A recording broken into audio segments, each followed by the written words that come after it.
स्वागत है हमारे खास कार्यक्रम वास्तु रहस्य में। आज हम आपको बता रहे हैं कि आखिरकार घर में ऐसा कौन सा वास्तु दोष हो सकता है जिससे आपसी संबंधों में लगातार खटास बढ़ती जा रही है, मन मुटाव और प्यार तो है लेकिन वो प्यार कहीं ना कहीं छिप गया और मन मुटाव बढ़ता ही जा रहा है। आचार्य विजय जी ये बताएं कि ऐसा भी कहा जाता है कि गणेश की मूर्ति स्थापित करने से भी आपसी संबंध मधुर होते हैं, ये किस तरीके से हो सकता है वास्तु के हिसाब से? देखिए, गणेश जी कहा जाता है विघ्न हरता है, तो और किसी घर में वास्तु दोष हो तो वास्तु रूप में जो गणेश जी को लगाया जाता है तो उससे हर तरह के वास्तु दोष का निवारण हो जाता है। केतु के निवारण के कारक भी गणेश जी ही है, तो इसलिए ये एक ऐसे देवता है जो हर तरह के जीवन से विघ्न हटाते हैं, आपसी मधुरता लाते हैं। तो इसलिए भी गणेश जी का स्थापन करने से घर में हर तरह का अगर वास्तु दोष होता है तो उसका निवारण हो जाता है। फिर भी और भी कई तरीके रहते हैं जिनसे वास्तु दोष निवारण हो सकता है। ये बताया कर विजय जी, अभी ब्रेक पे जाने से पहले हमने पति पत्नी के मधुर संबंधों की बात की, लेकिन अक्सर ऐसा देखा जाता है अगर जॉइंट फैमिली है, भाई भाई रहते हैं आपस में, सडनली उनकी अचानक ऐसा होता है कि बननी बंद हो जाती है, बहुत प्यार होता है लेकिन जैसे समय के साथ खत्म हो जाता है, तो ऐसा क्यों? इसके पीछे क्या वास्तु दोष हो सकता है? जी बिल्कुल हो सकता है। ईशान कोण के अलावा अगर आपके घर का ब्रह्म स्थान है, वहाँ पे आपने कोई हैवी चीज रख रखी है, कोई ऐसी चीज भारी है, वहाँ से आप उसको तुरंत हटाइए। कई बार मैंने कई घरों में पाया कि जो भी घर का वेस्ट होता है वो छतों पे रख देते हैं, खाली गमले रख देते हैं, उनमें मिट्टी भरी है। छत को भी आप लोग भार रहित रखिए। जितना आप अपनी छत को स्वच्छ रखेंगे, घर की छत को, उतना ही आपके घर में और आपके मस्तिष्क में स्वच्छता आएगी और हल्कापन रहेगा। कलह के कारण कई बार गलत रसोई का भी होना होता है। अगर आपकी रसोई गलत जगह पे है, ईशान कोण पे है, तो आपकी परिवार के लोगों में कलह रह सकता है, महिलाओं की तबीयत खराब रह सकती है, इस कारण उनका मन काम में नहीं लगेगा, फिर उनको शिकायतें हो सकती हैं और उससे पूरे मेल मेंबर्स जो फैमिली के रहते हैं उनमें भी तनाव रह सकता है। तो इसके लिए सबसे अच्छा उपाय ये है कि अगर आपकी जॉइंट फैमिली है और बड़े घर में माता पिता हैं तो उनको आप दीजिए अपने घर का साउथ वेस्ट ही कोना, ताकि उनका जो दबदबा है, उनका रुआब है, वो सारे बच्चों पे बराबर सा बरसे और जो उनके वात्सल्य के जो नीचे रहे सारे बच्चे, और ताकि वो उनके जो फैसले हैं वो अच्छे से कर पाए। आप ये उपाय करा के देखिए, उनकी सेहत भी अच्छी होगी और आपसी संबंध भी मधुर होंगे। कुछ और उपाय आपने जिक्र किया था अभी प्रोग्राम की शुरुआत में, कुछ और भी उपाय हो सकते हैं जिससे हम घर के वास्तु दोष को दूर कर सकते हैं?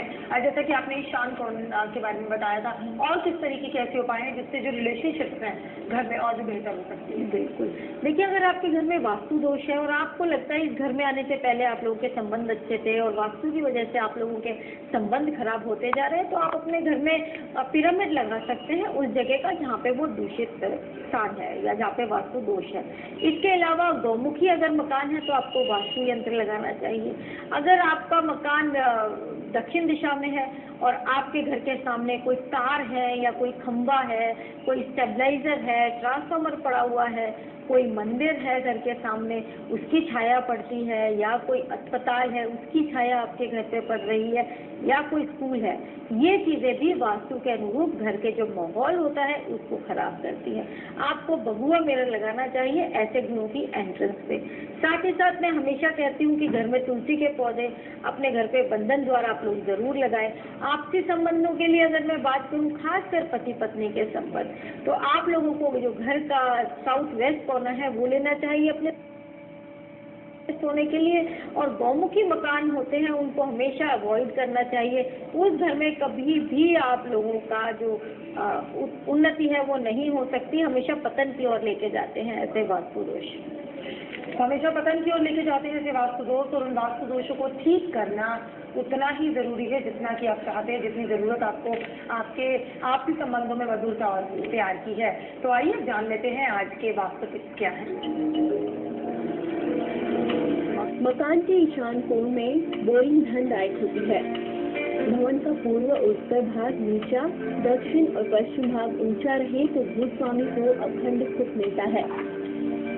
विवाह योग्य युवक और युवतियों को पश्चिम उत्तर भाग के कक्ष में रहने से शीघ्र उनका विवाह होता है। अतिथि को पश्चिम उत्तर दिशा में ठहराना उचित होता है।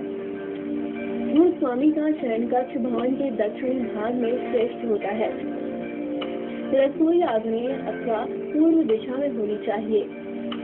रसोई में गैस, चूल्हा और पानी को 90 डिग्री के कोण में ही रखें।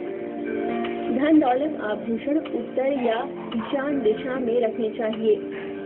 जल की निकासी पूर्व या उत्तर दिशा की ओर होनी चाहिए। घर में तुलसी का पौधा जरूर लगाएं, ये कई तरह के वास्तु दोष को मिटाता है। और जी जरूर आचार्य विजय जी, ये जो वास्तु टिप्स हमने दिखाई थी दर्शकों के लिए काफी फायदेमंद साबित होती है। तो यहाँ रुकना होगा, इस स्टोरी से देखते हुए जल्द हाजिर होंगे।